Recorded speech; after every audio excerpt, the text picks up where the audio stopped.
Hi, I'm Jeff Flateau, the Cookie Man.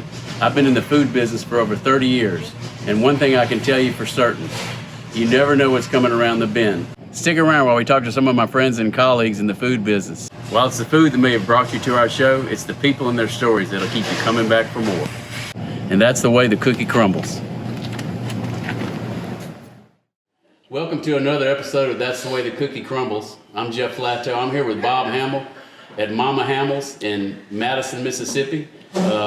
This place smells so good. We haven't eaten lunch yet, and I'm hungry. I hope we can get this thing done in time where we can get out on the buffet line and get us some of that brisket and chicken. I know it's been cooking. Bob's been here since 6, so we're going to get right to it. And Bob, tell us a little bit about yourself. Where you were born, your family.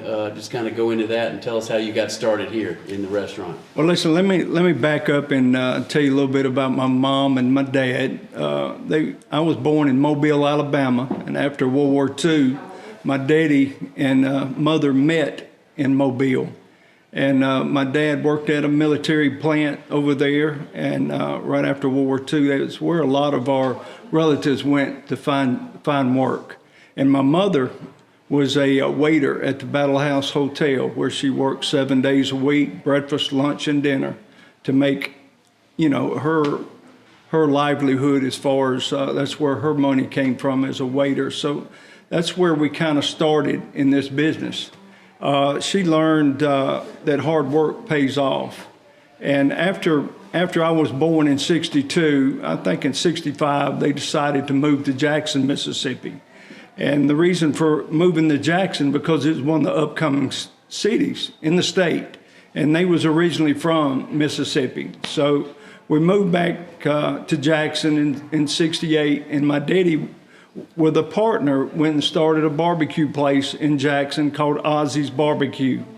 And they did that for over 10 years. I was still a little baby walking around in there at that time. And we decided that the restaurant business wasn't for him, because he was going 7 days a week. And it almost killed him after 10 years, because it's a hard business. Yeah. And so they decided to move to Madison to get out into the country. And what year was and, this? That was probably 69, somewhere in there. So Madison wasn't then what it is It was today. nothing here in 69. And we moved out here, and my mama decided to get into the used furniture antique business. And that's where most of our money was generated. And in 1979, my dad thought he was going to get back into the restaurant business again. So we started a little barbecue place up on top of this hill. It's where the little log cabin originated from. Right. And so my mom would quit her business to come up here and help him in his business. And it was a kind of an up and down struggle. The restaurant business is an up and down struggle. And, through their watching their hard work and being around Mama, still at that time we're working 7 days a week in the used furniture antique business. That's where I learned how to work. Yeah. Because she taught me how to work. And, through the struggling of that business, I also grew up around restaurateurs. My uncle, Jim Reed, he was one of the number one caterers in Alabama, in Huntsville, Alabama. So that, food's always been around me. And I grew up in gardens with relatives and learning what peas and cornbread should really taste like, what fresh tomatoes taste like. And most people don't realize what a benefit that was for me. And growing up, I didn't realize that I had, I would say, the touch of cooking. And I went to Madison Regional High School right up the road here. They've done tore down my school now, but I grew up, and I was lucky to grow up around a lot of good kids, very good kids. I had a large group that I graduated with in 1982. And from there, I went to USM and graduated in criminal justice. Now, I was in coaching, but got talked out of that, and I don't know why I got to criminal justice, but I did know some people that were in the FBI, and I thought that would be fun to get into. Yeah. But anyway, after graduation, I was fixing to get married to my wife, Jeannie Hamil, and her maiden name was Jeannie English, and we were kind of desperate for finding jobs right after college, both of us. And I put out my application, and the city of Jackson Police Department called me. And they was looking for help at the time. Help was not easy to find. So I went to work for them for a year, transferred to the city of Ridgeland, and worked there for about 5 years. And for the whole time there, I was always looking for something better to do. People would laugh at me because I'd always say, I'd never get to Hawaii working at this job. Yeah. And I always... You said that to them? Yes, Yeah. I would always say that and get picked. They would kind of laugh at me and so forth. Did you get to Hawaii yet? Yeah, I've got to Hawaii 2 or 3 times. But anyway. So after the police job, how long were you there and then you got into the restaurant? Well, listen, y'all, for 5 years I was a police officer, and 50% of the time enjoyed it, the other 50% of the time did not. And I was sitting at a restaurant one day, and I can't believe it was over by the reservoir, and I don't know if it was the Lord talking to me or just something just hit me and said I wanted to get into this type business. The atmosphere, the good food, the smiles, the laughter that I was around, I really appreciated that type of atmosphere. And I always wanted to get into something. The harder I worked, the more I could make. So from right then, that point, it was a restaurant beside Cock of the Walk over there called Chianti's, an Italian restaurant. I went and asked the owner, could I work here? And he asked me, what did I want to do? I said, I would like to work from the back of the house to the front of the house and learn. And I don't know how to explain it, but the passion over me in this business drove me to look for knowledge in this business, to look for ways of cooking, ways of running. There's a balance with everything to be successful. It was a lot of big learning process for me in this business. I had worked over there for a year. At Chianti's. At Chianti's with Mr. Jackson and all them that ran Cock of the Walk for many, many years, successful business. Even before then, I worked my way up through pizza restaurants. Mr. Gaddy's, one of the most successful pizza restaurants we ever had in Mississippi, number 8th in pizza sales in the United States, Mr. Gaddy's on Highway 55, and I was around successful businesses, successful restaurant businesses, and I've always wanted to get back into it. And my mom and my dad were up here on top of this hill. So they were in the barbecue then, when you were in the police department? They was in the barbecue That business. was my question, yeah. They closed and reopened a few times, just trying to keep it going. And I had finally, my mom asked me to come up there and help. And I wasn't sure if I really wanted to do it, but then all of a sudden I kind of saw a vision that I thought I could accomplish something up here on top of the hill. So I went up there within a week's time. I quit, and my mom came and got me. I quit again. What it was is my dad did not accept change and didn't want to change with what was going on up there now, and I wanted to make a lot of different changes, a lot of improvements. This sounds like I don't mean to interrupt. This sounds like an episode in that that restaurant makeover where they come in and the owner's kicking and screaming to the changes So you kind of did that with your family a long time ago. I did. And so anyway. And listen, after the third time, after my mom would come and get me for it, she got me the second time, and I came back in. My dad quit. And then he left and walked out the back door, and then he came back. He was back with me at 6 in the morning. Yeah. And from no more than 6 to 8 months, I had a line out the door. I didn't realize that I was that talented in this business.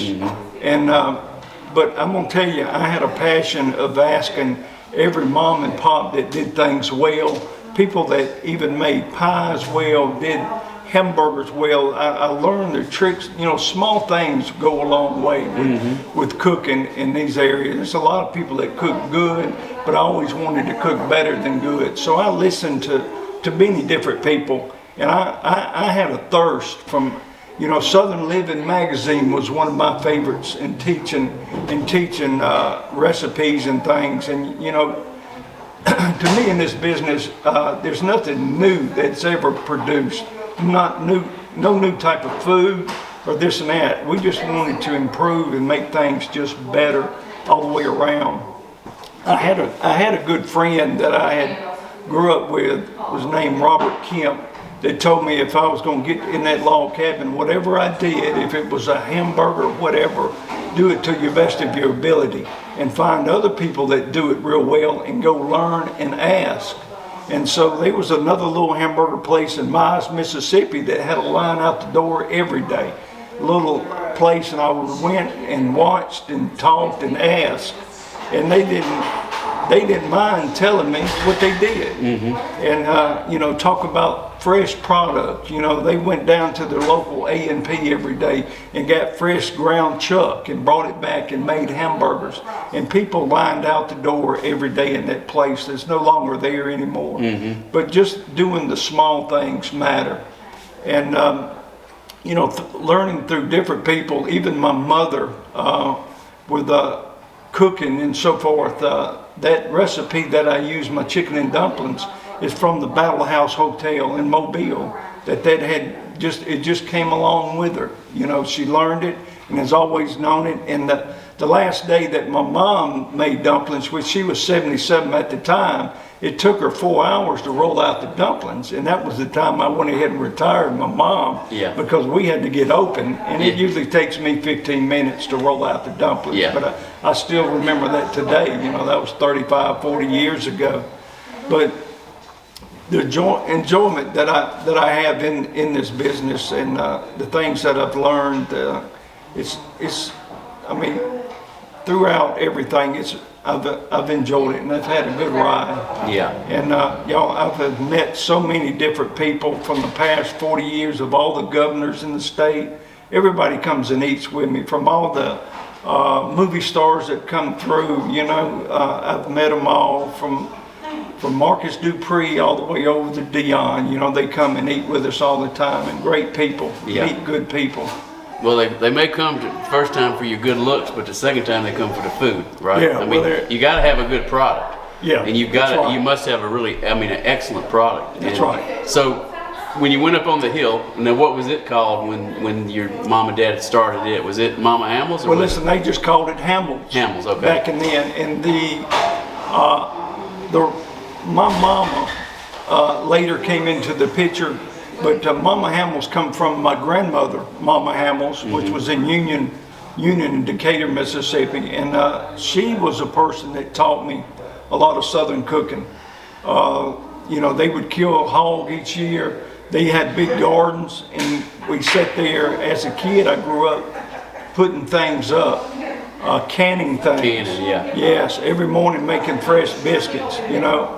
You know, when you get raised up around that type of food, and there's a bar that I know that I need to hit, even with my own success here, that I try to reach all the time. You know, because all our products are not always good all the time. So you have to learn to pick and choose of anything that we do here, because nothing is ever consistent. So it's a struggle of fighting to be consistent here in this business. You know, I had initially, Mama worked side by side with me in the little restaurant. And when I decided to move back here, I named it after my grandmother, Mama Hamil's. But after a period of 5 or 8 years, my mama kind of slid into that spot. And she was my greeter and my, you know, handshaker, and she was always here supporting me. You know, in this business. Now, is she still alive, or she? Mama passed away 3 years ago on a January. And your dad? She did. Dad's been gone since 1998. Okay. Sure have. Well, God bless them both. And yes. She obviously, both of them instilled in you a work ethic that's right. That is being used today. And so, You were out there, how long was it? 5 years, you said, or was it, no, was it shorter than that? In the original? Little log cabin. Yeah, uh-huh. For 10 years. 10 years. Yeah. And then, so was this, did you build this or was it already here? Yes, we built this from scratch. We're going on 13 years now here. And, you know, it was just a dream that I was very lucky to get done, because, you know, getting a loan for restaurants is very, very hard. It's tricky. And for over 5-6 years, I tried and tried and tried. Could never get a loan. It's just real hard because, you know, 3 out of 7 or maybe 3 out of 5 restaurants fail. Probably more than you that. know, nationwide. Yeah. And, you know, going through the COVID, we've been hit pretty hard. Yeah. Hit So, pretty hard. how many covers do you do a day average? What's your average head count on your buffet? Well, I mean, we're probably feeding around 800 people a day since COVID, but we were a lot more. So what was it before COVID? Close to? I mean, we cater and everything 1,000 or more Yeah. a day for lunch. Well, 800 is not bad. If you get close back to where you were. That's right. So that's good. That's right. And it's like you said, a lot of people have bitten the dust. Yes, If you were sitting on the edge and or you just opened and borrowed money or however you financed it, when COVID hit, you're probably in pretty bad shape. Yes, you are. And so a lot of people out there Yes, really, you are. unfortunately, got the raw end of the stick. But I think what was important to me, what you said, was you went 4 or 5 years trying to get a loan. Yes. And I think people need to remember, especially young entrepreneurs out there, that the process may take a while, but I think if you work hard, have a track record, the things will work out as long as you're listening to the higher authority in your life and try to do the right things and don't get discouraged by it. It looks like that's what Well, with listen, you. I mean, you just can't ever quit. can't quit. There was many times I wanted to, you know, throw in the towel or whatever, but we just kept pushing and pushing, and you know, we failed a lot of times trying to get things moved or trying to grow. It was just all of a sudden we just had a little bit of luck just happened, you know. So you said your dad got close to going bankrupt. Did you ever get close to going out of business? Like you were like feeling the pressure of? Listen, I'm going to tell you, when I moved back here, I've never advertised. I never advertised at the small place. And when I moved back in here, I shut down for a week, moved all my same equipment here, got everything ready to go. And I had 600. I don't know how, who, or why. I had 600 people at my door Monday morning. Ready to go. And I don't know how to explain it. Were you ready with your food? Well, yeah. That was a little struggle getting used to the volume. Did you think that the volume would be there that day? Probably not. I mean, you're coming from a smaller place into a huge facility, and you had the seats, and Let me explain. You know, people would always criticize me a little bit, thinking that I can't handle the business where I was at the restaurant. There was a friend of mine, Charles Tatum, who was a chef for President Kennedy, that taught me a lot of things too. One thing he taught me to do is get the equipment to handle the work. And you know, we came back in here, you know, getting commercial size equipment to handle volume. And all I did was create a kitchen that would feed 800 folks versus a kitchen that was set up for 100. Yeah. You know, there's a big difference. Big. And, you know, since I got back here, things were smoother and went better because I had the equipment to do the job. Yeah. You know, equipment matters a lot in this business. Yes. And, you know, Charles Tatum, he was in his 80s when he came back here, but I learned so much from him because he was old and you know, done seen his days in this business, but you learn so much from people you don't realize that's around you, you know. And he taught me a lot just in small things. And you know, I always set goals in my life, and I was always a big fan of Arnold Schwarzenegger as a kid, and looked up to him, and I learned through him of goal setting. And ever since I was a kid, I would set goals. And, you know, if you don't have this goal out in front of you, where are you going to go? You know, and it means so much. And, you know, with these younger kids today, they need things out in front of them that they can grab. Yeah. Well, they need to be, and another thing too, people need to we need to listen to our people that are older than us, like you did. Yes. Even us now, and then people younger than us can learn from other people's mistakes and successes. when you're getting into any kind of business. I think that you That's need to go correct. talk to somebody and see and go work. Well, you worked at the Italian restaurant on the reservoir, so you learn. You told him, I'm going to go from dishwasher to That's manager. right. I'll do all of it. That's You right. don't find that a lot of times. People want to come in and make money and leave. It looks like he set his mind to. Bob did, to going in and learning the ropes, Yes. and for a long-term venture rather than just a short-term $100 a night waiter job. That's So, right. it's what you make of it, but I think that's admirable and rare. Well, today. listen, my best managers have done that I have here today. They've worked, they don't mind dish room if they got to. I like people that are willing to work and pay the price, and then eventually things will come. Yeah. Money will come, but you got to pay the price first, And I like people around me that's not afraid to bend over and pick up some trash on the floor at the same, time. Do something, baking cakes or barbecuing ribs. It's all the same to me. A dish room is one of the easiest work I got. I don't have to think about doing anything. Yeah, that's almost a vacation. Yes. To go in and do that. Yes, so- and you kind of soothe yourself and kind of can think a little bit instead of That's being right. challenged out here. That's right. That's right. So it's much better, I think, and you'll agree, to have a manager that's gone in there and worked in the dish room, Yes. worked cooking, because then they can answer the question the customer Yes. may have. How are these peas seasoned?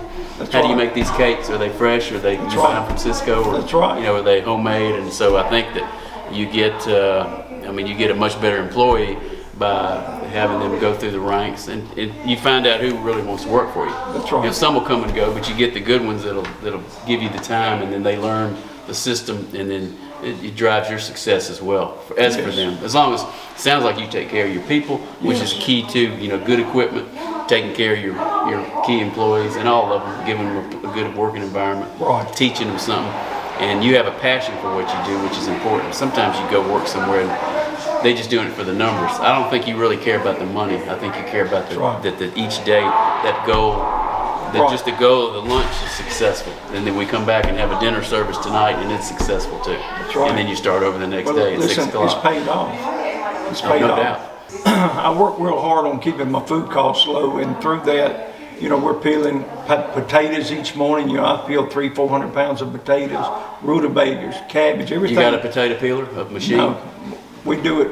I haven't done that yet because I don't know if you met Miss Cassie Lee. She's been with me since day one. I hadn't met her. And she comes in every morning at 7 o'clock and peels potatoes. And she loves peeling potatoes. Yeah, you're in good shape. It gives her something to do. Yeah. She's in her 80s and been with me all her life. If Yeah.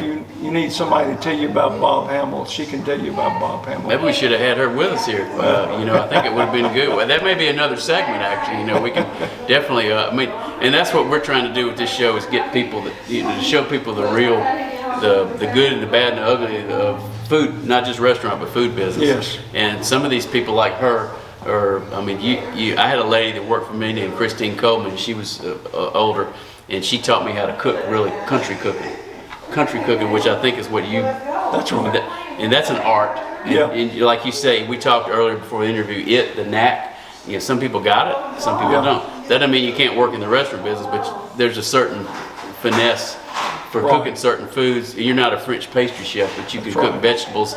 You understand growing the vegetables. You understand baking. So it's an art to it. And but some of these people you can learn. Just an immense amount of knowledge that goes way beyond a book or a recipe book. Well, listen, I had Guy Fieri come through and ate with me one time. Oh, yeah. A couple of years ago, and I say a statement to him. I said, I know what good food should taste like, and that's a very I don't know how you want to put that statement, but to me it goes a long way, because if you don't know what a fresh tomato tastes like out of a garden that's done well, or anything, even a good steak, if you got good meat, it's hard to mess up a good steak. Yeah. In my words, and it's just hard to find these products today. Right. And so it's a struggle for all of us finding good products to sell. So you mean quality products, like Quality products. A real good tomato that's Yes. homegrown, Yeah. You know it is. cut of meat that's Yes, that's, it has a beefy flavor that we grew up. I used to eat hamburgers as a kid that was as good as anything I've ever had. Yeah. And it's hard to find that flavor Yeah. today. So Do you like source things locally? Do you buy anything from farmers, or do you do things Well, like listen, that? what we do a little bit of everything. You know, when it's sweet potato time, we get people to bring us down truckloads of sweet potatoes. You know, it depends what I can grab because I need a lot. And you know, I can't just. Well, I used to do a garden over here on the side, and I would produce, you know, 1,400 pounds of tomatoes a year. But I'm gonna tell you that didn't go. That didn't go far. No, sounds like it, but it's really not. It didn't, and it's just hard. But you got to know what you're looking for. Yeah. A lot of these people just take anything that comes in the door and tries to deal with it. But I'm very picky on what we're doing, and the people that I buy from know that I have high standards in that area and want my stuff good. Yeah. You know, and it's just a struggle with this business, especially in these this last year. Yeah. So it's been hard to even get paper goods. You know, everybody's struggling right now. The big thing that I'm seeing is people can't find people to work. Yeah. You know, my catfish farmers, they're saying that they got plenty of fish, but they don't have anybody to help process. Yeah. You know, they're half full, and the chicken people, all of them are saying they're looking for help. So what about your help situation? How's it been since? Well, listen, I've been struggling for the last 3 months of finishing out with some wash guys and some bus guys. But listen, I'm very fortunate that everybody's still with me from last year. Yeah. Everybody stayed with me, and I haven't lost anybody. Did you have to close any? We closed for 2 months during the period that the state told me to close. Yeah. And then when we opened back up, we started doing pickup for a little bit, and then I don't know if you've been down to Morrison's cafeteria, how they set their room up. We put glass on one side of our buffet and started making plates on the other side. So we did that for 2 or 3 months until the state opened us back up to normal. Yeah. So now the glass is gone and it's Yes. back to the regular Yes, way. and we make, when people come in today, they have to wear gloves and a mask when they go to the buffet. Yeah. And people are happy, and they're tickled that they can make their plates now. Yeah. Because Yeah.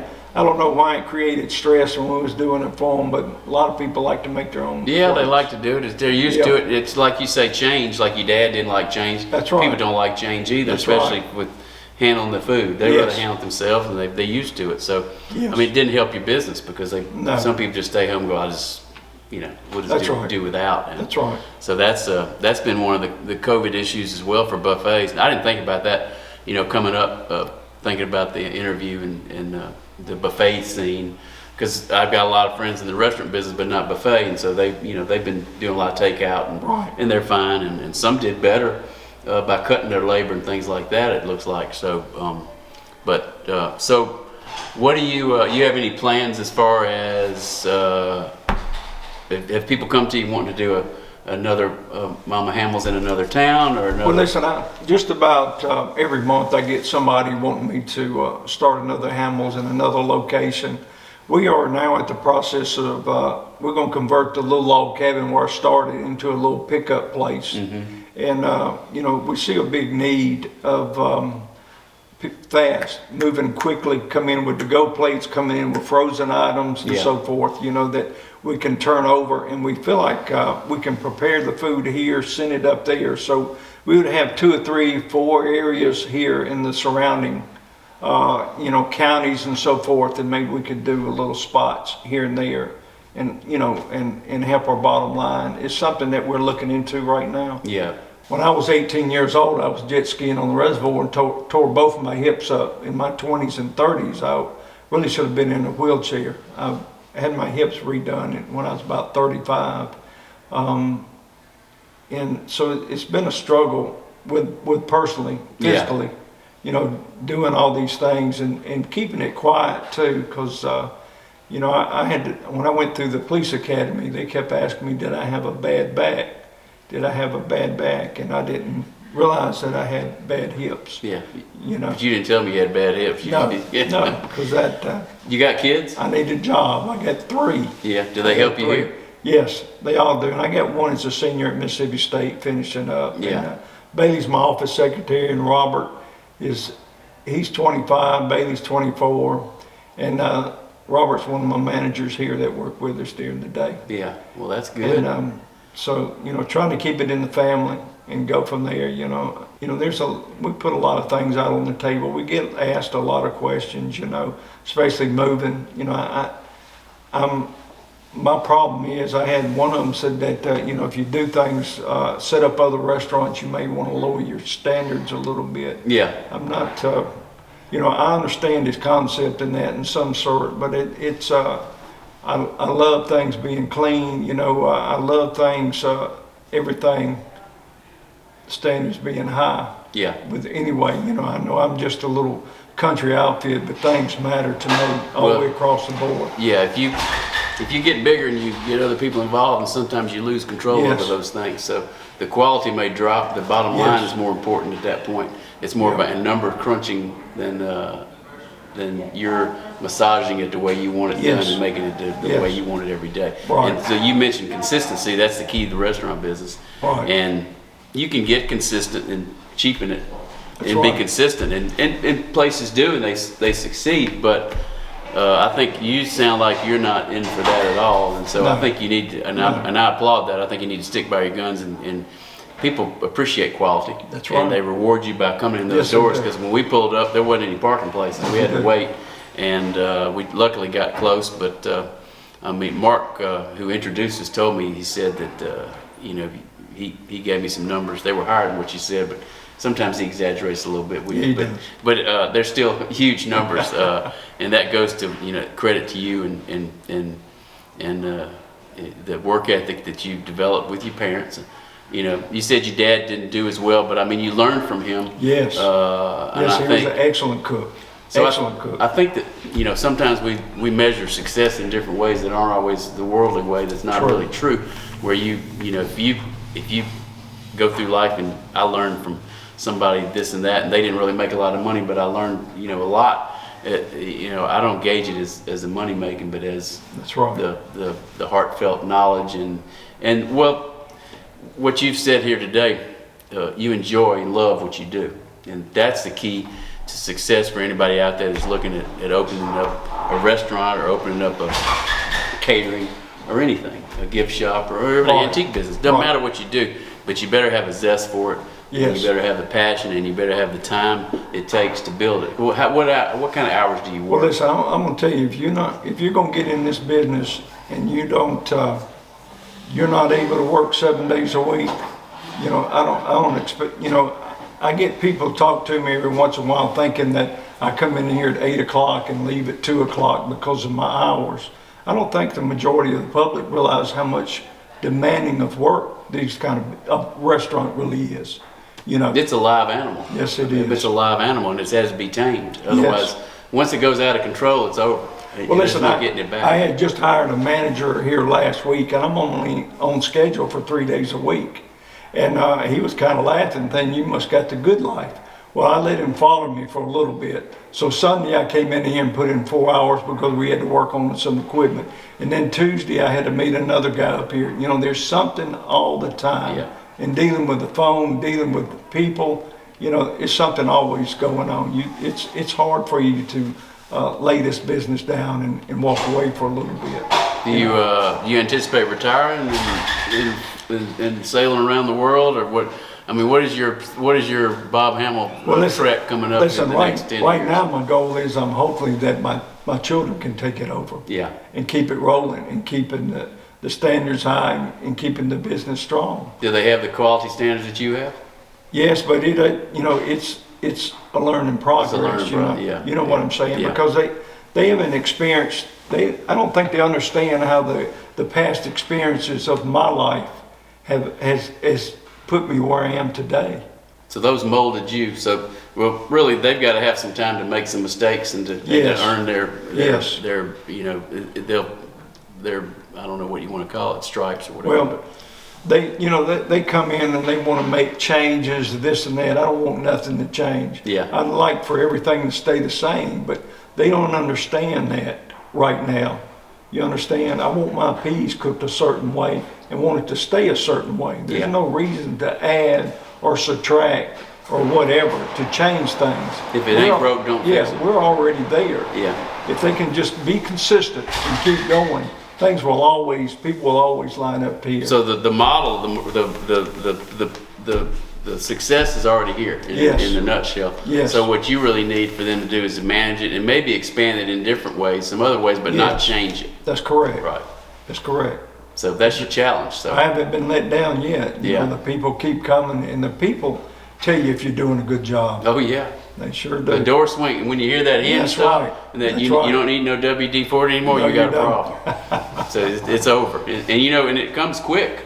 Yes, it sometimes. does. So, but I think, you know, I mean, you're dedicated, and that's the key. And you know, I'm sure that your kids will learn that dedication, and that's really what they have to see. Yes. They're going to learn. They're going to have their own problems. Every day That's there's a right. problem, and it's how we, you know, how you and how I and how everybody else solves the problem that really, you know, keeps it going. But they'll have to have their challenges in order to get, you know, That's to have true. the story that you have, That's true. you know, when they get to your stage of life. So, what other suggestions or what advice do you have for somebody just getting in your business? I know we touched on it, but what are the main focuses that they need to do? Do you think it's go find a job like you did at the Italian restaurant and get mentored? Do you need to go to school, go to a hotel and restaurants, you know? Well, listen, I think if food I and would, beverage or- if I would have been able to back up and get me a culinary degree, I think I would have really enjoyed it. You Really? know, and it would have might have speeded up my success, because I've changed jobs probably 10, 20 times before getting to this point. You know, I started this restaurant when I was 32. Yeah. You know, always looking for something better or something more that I enjoy.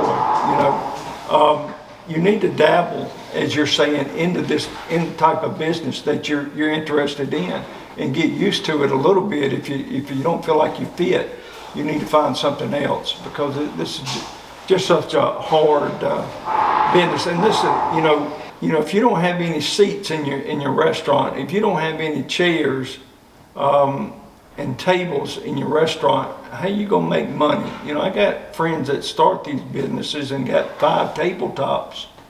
You know, and You got to charge an awful lot per plate yeah, to make. I mean, you know, we also got to make money in this business. Yes. And you know, for me, keeping my price down and keeping my quality up, they keep coming. You know, there's certain ways of creating volume. You know, volume covers up a lot of problems too. You know, and you know, I'm able to buy food cheaper than most people because I'm buying a lot of groceries. You know, and the people I buy from is not but a couple of miles from me. You know, so I'm able to work out good deals with other people, you know, to keep my prices down. And you turn around and give it to the community, you know, that come in that help you. You know, most people, this plate here, you know, I'm trying to stay under $12 a head, you know, and my competitors are $15, $16, $20, you know.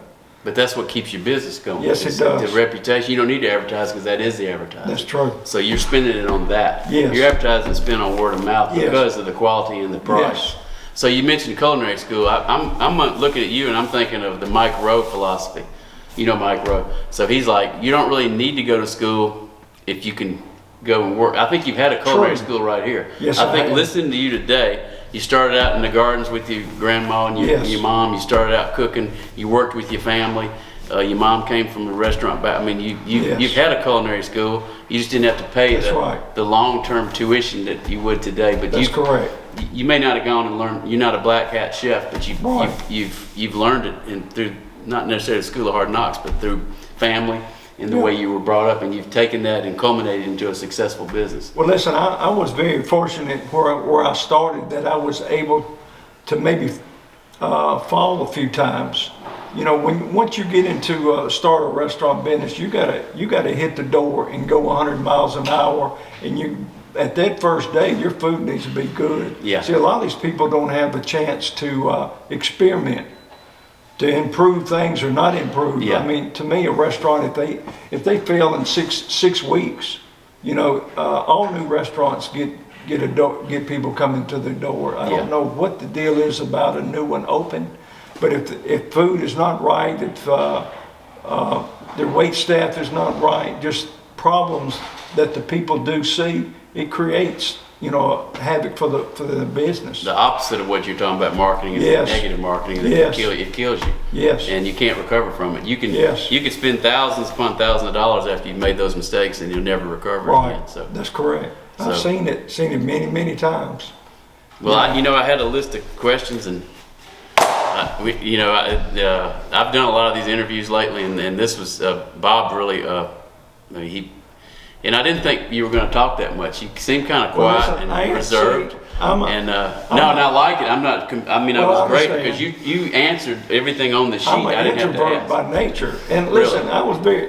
one thing God did when he stuck me as a police department, you know, that police department taught me how to manage people, and I had to get up in the groups and speak. Yeah. You know, I'm the kid in the back of the class that didn't talk. Yeah. You know, my friends were the ones in the front of the class that would speak. You know, I was a very quiet kid. My Yeah. dad was a very quiet person, and I guess working my way through the police department and learning how to manage people and the public, helped me a lot in the long run.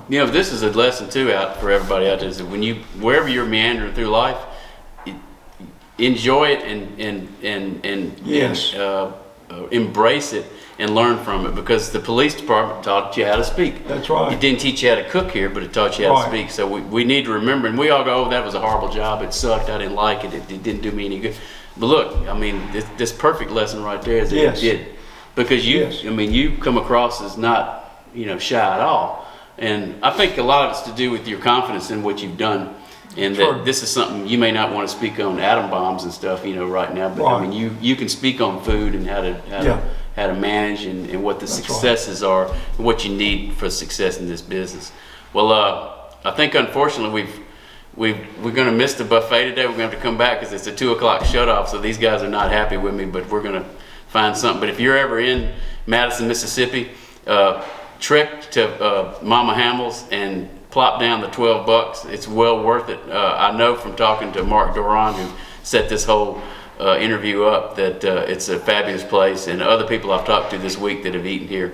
And actually, Tyler, one of our crew, ate here with the Gulf Coast football team a few years ago. So stop in. I think Bob will talk to you too if he's not too busy, and enjoy yourself. And you let him know how the meal was and what you think about it. And we'll see you on the next episode. Thank you. Thank you. Appreciate it. I enjoyed it. Enjoyed it too. That was good. I think it's going to be very good.